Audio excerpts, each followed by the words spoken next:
یہ لڑکی اپنے گھر سے سپارہ پڑھنے کے لیے نکلتی ہے اور محلے کی ایک خاتون ہے جس کا نام ہے مصباح. وہ اس کو آواز دیتی ہے، اس کو کہتی ہے کہ اندر آؤ. بچی یہ سوچ کر کہ محلے دار ہے، اتنی جان پہچان نہیں ہے، اندر ہوتی ہے. اس کو دھکا دے کر اندر کیا جاتا ہے. اندر دو لڑکے اور موجود ہوتے ہیں. جب اندر کر کے اس کو ایک پانی پلایا جاتا ہے. پانی بچی کہتی میں نے نہیں پینا. کہتی پانی پی لو، پی لو پانی، کچھ نہیں ہوتا. بچی پانی پی لیتی ہے اور پانی پینے کے بعد بچی بے ہوش ہو جاتی ہے. وہاں پہ دو لڑکے ہیں، شبیر اور بابر.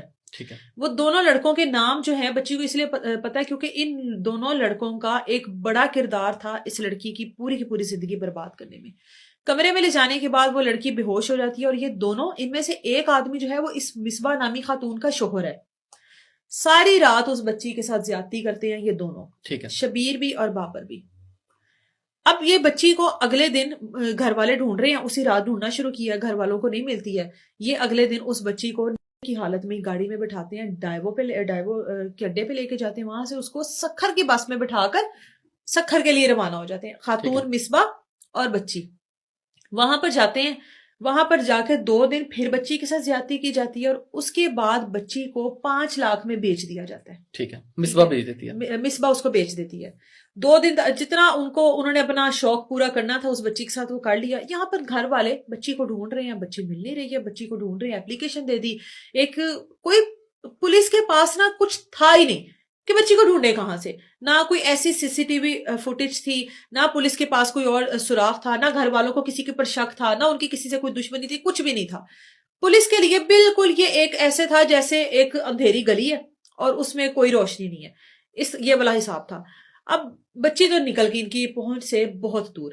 بچی کا ایک بار سودا کیا گیا 5 لاکھ میں، وہ بچی کو آگے لے کے چلے گئے. انہوں نے لڑکی کو 1 ہفتہ اپنے پاس رکھا اور 1 ہفتے کے بعد اس کا سودا 7 لاکھ میں آگے کر دیا. ٹھیک ہے. بچی بلوچستان جا رہی ہے، بچی سندھ آ رہی ہے، بچی بلوچستان جا رہی ہے، بچی سندھ آ رہی ہے.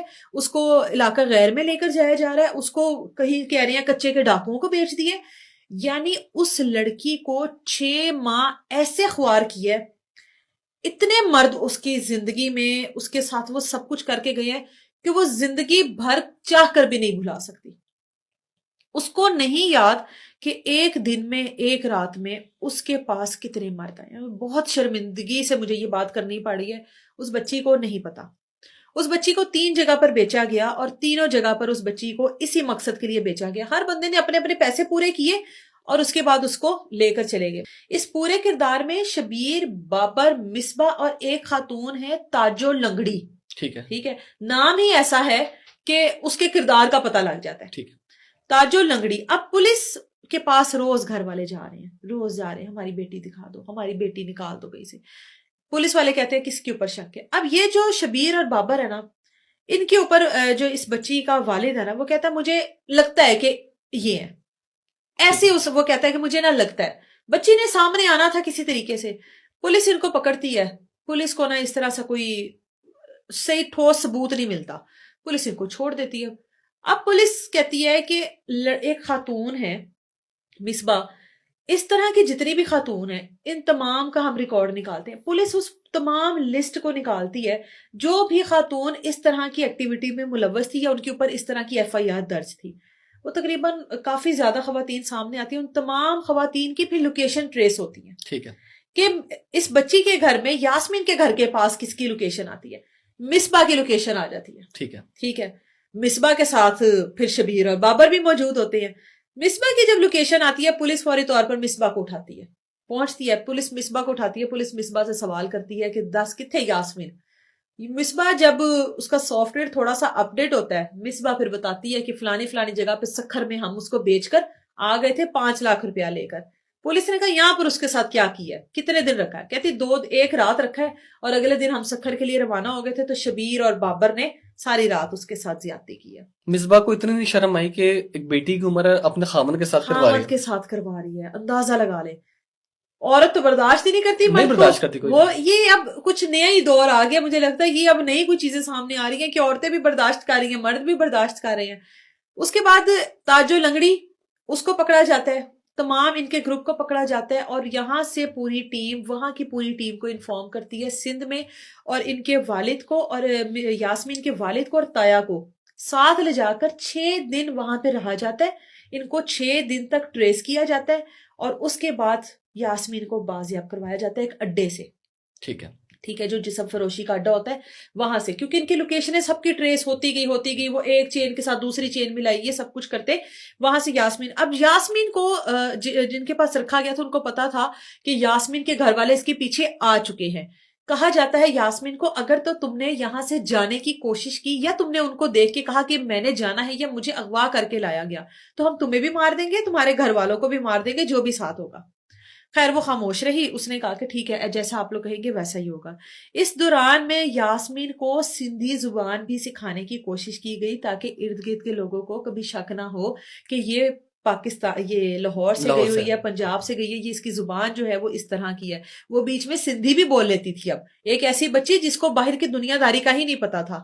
اب جیسے ہی پولیس ریڈ کرتی ہے وہاں پر پولیس کے اوپر بھی گولیاں چلتی ہیں، آمنے سامنے پراپر ایک پولیس مقابلے کی طرح ہوتا ہے، کیونکہ وہ اس کا والد بتاتا ہے کہ آپ ہی ہم لوگ علاقہ غیر میں گئے تھے جہاں پر پولیس نہیں جاتی، لیکن یہ ایس ایس پی صاحبہ کی مہربانی ہے کہ وہ ہم لوگوں کو انہوں نے ہمارا ساتھ دیا اور وہاں کی پولیس سے رابطہ کر کے ہمارے حق میں انہوں نے جو بھی چیزیں ہوتی گئی وہ کرتے گئے. جیسے ہی یاسمین کو سامنے پایا جاتا ہے وہ اپنے والد کو دیکھتی ہے، وہ ساری دنیا کو بھول کے اپنے والد کے گلے لگ جاتی ہے.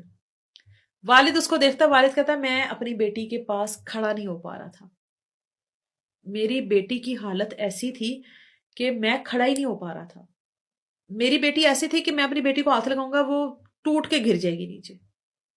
میں نے کہا وہ کیا آپ کی فیلنگز تھی کہ آپ نے اپنی بیٹی کو 6-7 ماہ بعد دیکھا؟ کہتا ہے آپ ہی میرا تو دل کر رہا تھا زمین کھلے اور میں غرق ہو جاؤں. جن لوگوں کے درمیان میری بیٹی تھی، جو کچھ میری بیٹی کے ساتھ ہوا تھا، جس طریقے سے میری بیٹی کے ساتھ یہ سب کچھ ہوتا رہا. وہ کہتی ہے آپ ہی مجھے یہ سگریٹ لگاتے تھے ہر بار. میں نے اس کی والدہ سے سوال کیا کہ حاملہ ہے؟ اس کی والدہ نے کہا ہم نے اس کا میڈیکل کروا لیا، اس کو ٹیکے اتنے لگائے گئے ہیں کہ اس کے پیٹ اس حد تک پھول چکا ہے.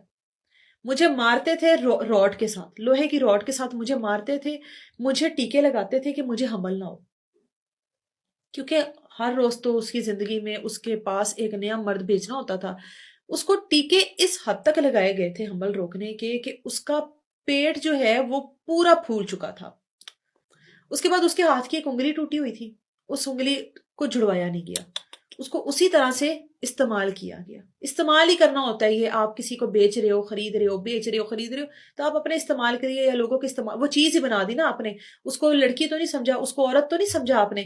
اس کے اوپر جس طرح سے آپ جانوروں کی طرح آپ اس کے ساتھ اپنی ہوس بجھاتے رہے ہو تو وہ عورت تو نہ رہی آپ کے لیے، وہ چیز ہی بن گئی. پھر وہ کہتی ہے کہ مجھے ایک وقت کھانا دیا جاتا تھا، 2 وقت بھوکا رکھا جاتا تھا. میں نے اسے پوچھا وہاں پر اور لڑکیاں تھیں؟ اس نے کہا وہاں پر اور لڑکیاں تھیں، 2 لڑکیاں میری آنکھوں کے سامنے بھاگ گئی تھی. ٹھیک ہے، 2 لڑکیاں بھاگنے میں کامیاب ہوگی. میں جب بھاگنے لگی تو میں پکڑی گئی. اس ٹائم مجھے اتنا مارا انہوں نے، اتنا مارا کہ مجھے 2 دن ہوش ہی نہیں آئی. خیر یاسمین کو وہاں سے لاہور لے کر آیا گیا، اس کے تمام گھر والے ملے. یقین کریں کہ میں نے کبھی بھی کسی مرد کو ایسے روتے نہیں دیکھا جیسے میں نے یاسمین کے والد کو اور یاسمین کے تایا کو روتے دیکھا ہے. میں نے نہیں دیکھا، میں نے بہت سارے کیس کور کیے ہیں، بہت سارے کیس کیے ہیں، بہت سارے لوگوں سے باتیں کی، لیکن جیسے زاروں قطار میں نے اس کے والد اور تایا کو روتے دیکھا ہے. مجھے تکلیف ہو رہی تھی. اس کی والدہ شوگر کی مریض ہیں، ہارٹ پیشنٹ ہے. اس کی والدہ سے ہماری کام بات ہوئی ہے. جب میری یاسمین سے بات ہوئی اس نے مجھے یہ ساری چیزیں بتائی کہ مجھے ٹیکے لگائے گئے. پھر اس کی جسامت دیکھ کر میں نے یہ سوال کیا کہ کیا یہ حاملہ، جس پر اس کی خالہ وغیرہ نے کہا کہ یہ ٹیکے لگوانے کے بعد اس کی فزیک ایسی ہو چکی ہے. اس بچی کی میں نے انگلی پکڑی تو اس کی چیخیں نکل گئی. مجھ سے بات کرتے کرتے وہ بچی بے ہوش ہو گئی مکمل طور پر. اس بچی کی یہ کنڈیشن تھی کہ وہ ابھی بھی اس ٹروما سے وہ نہیں نکل پائے گی. ابھی تو بہت ٹائم لگے گا اس کو. جتنے اس نے اپنی زندگی میں مرد دیکھ لی ہیں اور جس طرح کا مرد کا روپ اس نے اپنی زندگی میں دیکھ لی ہے، وہ اس ٹروما سے نہیں نکل سکتی جلدی کہیں. لیکن میں ان کے والدین کو ایک ہی تسلی دے رہی تھی کہ آپ لوگ یہ تو شکر کریں کہ آپ کی بیٹی زندہ ملی ہے، آپ لوگوں کو ٹکڑوں میں نہیں ملی. تو وہ ایک کہا جاتا ہے نا کہ جس حال میں ملی ہے وہ معاشرے کا ایک پریشر، ایک محلے کا پریشر، سوسائٹی کا کہ ہوئے عزت خراب ہو گئی. تو وہ یہ فیلنگ تھی کہ عزت تو خراب ہو گئی، مطلب اب کیا ہم کریں. ہمارے تو ٹیگ لگ گیا نا بیٹی پر کہ یہ 6 مہینے اس کو بیچا گیا، تو مطلب اس حالت میں نہ ہی ملتی. سمجھ رہے ہیں؟ تو یہ ماں باپ کے، یہ جو معاشرہ ہے نا، یہ ماں باپ کی فیلنگز ایسے کر دیتا ہے. لیکن اس کا باپ کہتا ہے کہ میں اپنی بیٹی کا علاج کرواؤں گا، میں اپنی بیٹی کو ٹھیک کرنے کی کوشش کروں گا. تایا کہتا ہے ٹھیک کریں گے.